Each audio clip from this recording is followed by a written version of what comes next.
points on the lesson. Live in the hills, but I still get a spread. Started with a live, but I still reinvest it. Fear how I feel, then you feel like a blessing. I just want the lesson, I just want protection. I'm up and I'm down, but they sound like progression. Farmer never plans if he waits for perfection. Finger to the down. All right, ladies and gentlemen, I hope you had a wonderful day. I got another watch list for you, but this time it comes with the economic warning. Literally, today was wild. We were doing nothing all day. The volume was one of the lowest of the year. We were going back and forth doing all of this. There was a couple of news things we could have responded to, but then after hours, Walmart came in and they guided lower about 2 weeks ahead of their earnings. They brought up the consumer, high food costs, high gas costs. They were talking inventories in their plan, but literally the market did not like it again. Why this is so weird, because it was just last quarter we were tripping out about Target and Walmart and the consumer warnings. Remember, everyone's like, the consumer's strong, he's strong, and then everyone's like, oh my gosh, he's not, and then Dollar Tree and Dollar General saved the day. But now,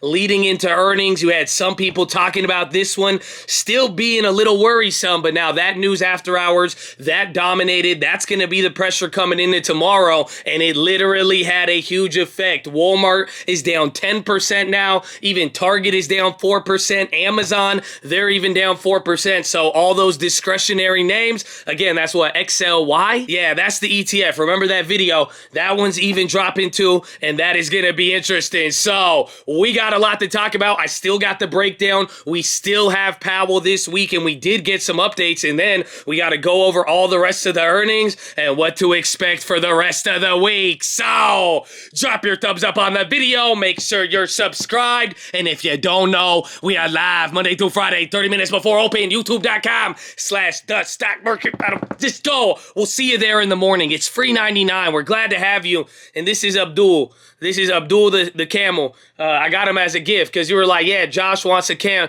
What? Which why? Because I'm Egyptian, huh? Okay, anyways, but as far as the keys, let's talk about what really happened here today. And like I'm saying, we didn't really start off this morning with a firm foot to stand on. Remember, we had a huge rip last week. Friday came down a little bit, and today you can see we gapped up and then kind of slowly moved, but there was a lot of different news. There was pressure from Nord Streams. We got news that Putin was going to halt a different turbine and lower the gasoline output by 20%. You got a big candle on EWG and EWI. Oil was already moving, and even though oil didn't move too crazy, the oil companies were leading today, and that was very big. Eventually, UNG came up, but that's kind of the only other news update we got. You did get Dallas Fed manufacturing, and that was bad, but right before the data came out, that Russian news came out, and then that moved the dollar. That also moved the bonds, and here's a little cool thing to know. This is right when the news came out about Russia. It caused a big drop, but then the dollar started to shoot up, and then so did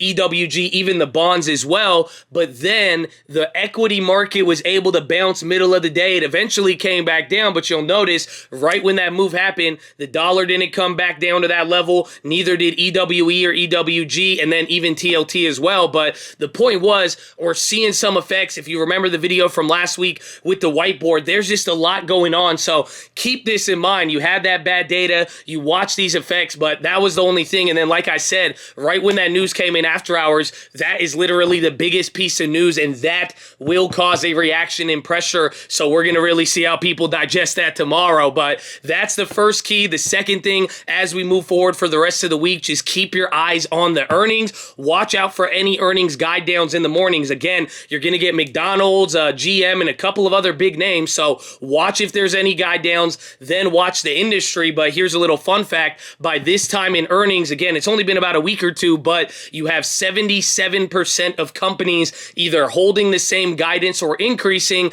and that is compared to 88% at last July earnings in July 2021. So puts us in an interesting spot. But now, after hearing from Walmart, and then as we get through this big week, we are going to see what happens. But be on the lookout for whatever happens with earnings. That's what we want to watch. And then essentially up until Powell Wednesday, I think we're going to stay in a pretty big range. So it's anyone's game until Powell talks. The only problem is our range over the last 2 weeks is literally 20 points on the S&P. So keep that in mind, but just don't forget the impact. People are going to react to earnings. There'll be a little bit of digestion, then it will chill out, and you should see that up until Powell, and even after Powell reports, you still got to deal with big earnings. So again, there is going to be a lot of delay this week, but also things may pick up faster than we've seen, but just be on the lookout and just get ready to pivot quickly or keep your head on a swivel. But that's the second key. The number 3, it's not the final one, but this is important.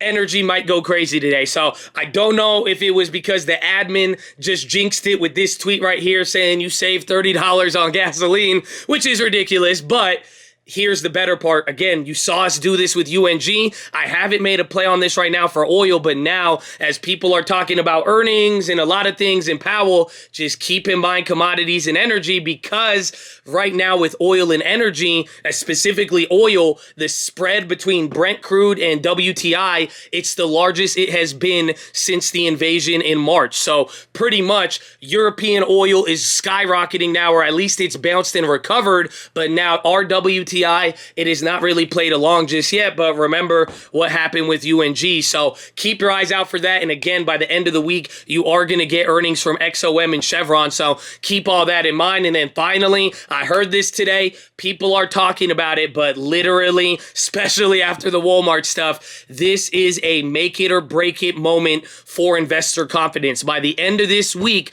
depending on how these earnings go, depending on how Powell goes, this will make or break investor confidence. Literally, this is the question you need to answer. Yeah, there's a lot going on. You can think what you want, but you have to answer this question.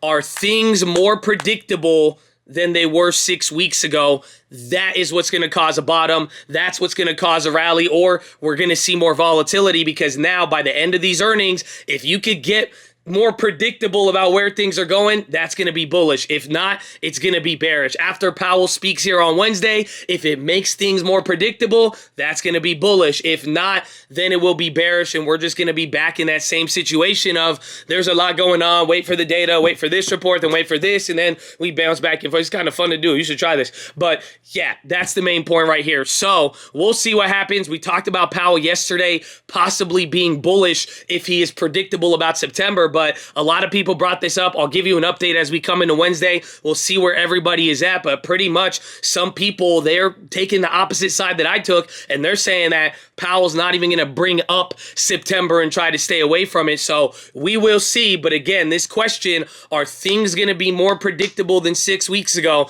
By the end of this week, we're really going to have an idea, and that could drive a lot. So I hope you're ready, but let us get into the plays. So right off the bat, I got a couple of plays. We even made a couple. We even took profits again on the UNG. Why'd I call it UWMC? I don't know. UNG. That plays up like 700%. We got 2 more remaining. I sold 1 more off at $8.60 today. We paid $1.50. We hit it right there at the bottom. So that was a good one. I made a Google pre-earnings play. We're going to talk about that a little bit. And then I had one more failed play on Whirlpool, but we'll see where it is in the morning. But that one's probably going to be dead. But now, as far as the first play, this one should be easy. Amazon. Literally, this an easy play off Walmart. It reacted. They are consumer discretionary. Do not forget that. Yeah, they're tech, but that's a consumer discretionary stock. But pretty much they got earnings later in the week on Thursday. It'll give us an opportunity to play the premiums, and that's the whole reason why I like it. I'm not trying to predict the earnings. I'm not going for the earnings, but now after Walmart, if the premiums offer a good deal, I'm pretty sure we're going to get a lot of movement, especially if the Walmart fear and then more bad earnings out of Microsoft and Google, that will definitely drive things. So I will be looking at Amazon puts, maybe for calls right before, but I am leaning to puts and using this as a sympathy to Walmart, but one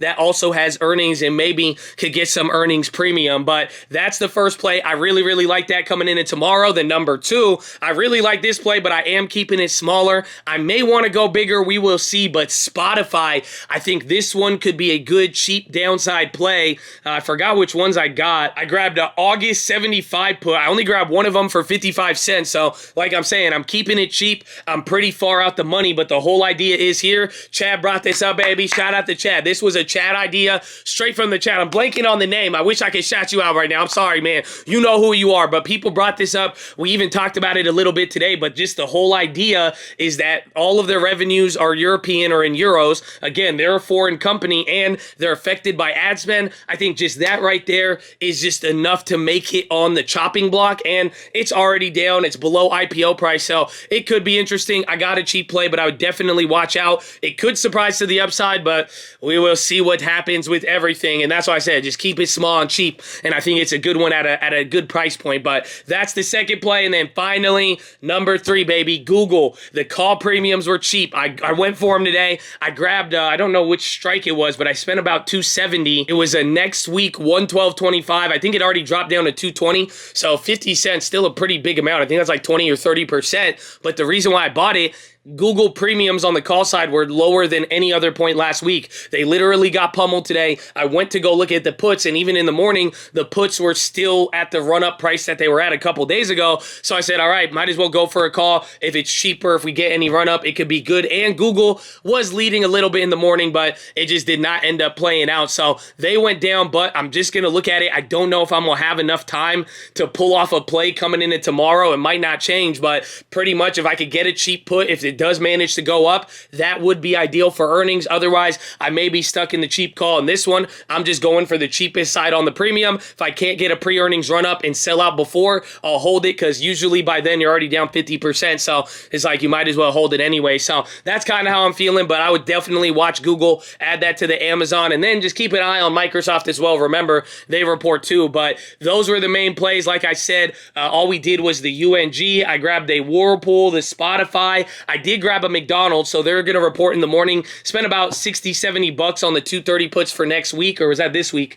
Yeah, that's this week, actually. So we'll see what happens with that. There might be a good continuation, but other than that, it was pretty simple, straightforward, slow day. But now we got a little bit of a leader there with Walmart. That is going to open up a lot of plays, and we should see now the discretionaries and the risk on versus risk off tomorrow. We should be able to watch a clearer cut, hopefully defensive move. If not, it just might get a little bit wild. So I hope you're ready for Powell and the earnings. But that is your watch list, ladies and gentlemen. Make sure Hydrate Healthy ready to go. Make sure you post your watch list. Make sure we see you there in the morning. I need the armor on. I need the helmet shining. I need you to remember you can't conform. Saving money, a lot of people don't do that. Don't conform to it, baby. Don't conform to the behaviors of this world. Transform your thinking. Become a new person, and let it reflect positively, and let it respect through the bank account. You know, shout out Richest Man, baby. Shout out to Bible. Shout out to Chad. And let's go, baby. It's game time. You're experiencing a lot of this stuff again.